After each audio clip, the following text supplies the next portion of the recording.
Surat crime બ્રાન્ચે Amroli police સ્ટેશનના વર્ષ 2012ના murder કેસમાં છેલ્લા 14 વર્ષથી ફરાર મુખ્ય આરોપીને બિહારથી ઝડપી પાડ્યો છે।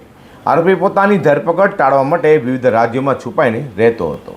સુરતના અમરોલી પોલીસ સ્ટેશનમાં નોંધાયેલા વર્ષ 2012ના હત્યાના ગુનામાં છેલ્લા 14 વર્ષથી નાસ્તો ફરતો મુખ્ય આરોપી ભોલા સત્યનારાયણ સિંહને સુરત ક્રાઇમ બ્રાન્ચે બિહારના ભોજપુર જિલ્લામાંથી ઝડપી પાડ્યો છે।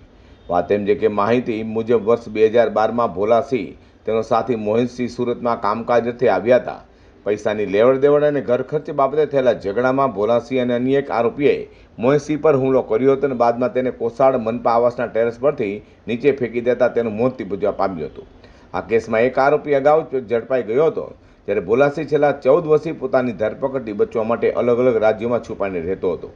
હાલમાં તે પોતાના વતન બિહારમાં હોવાની ચોક્કસ માહિતી મળતા જ ક્રાઇમ બ્રાન્ચે ઓપરેશન હાથ ધરી તેને ઝડપી પાડ્યો છે। હાલ ક્રાઇમ બ્રાન્ચે આરોપીનો કબજો અમરોલી પોલીસને સોંપવાની તજવીજ હાથ ધરી છે।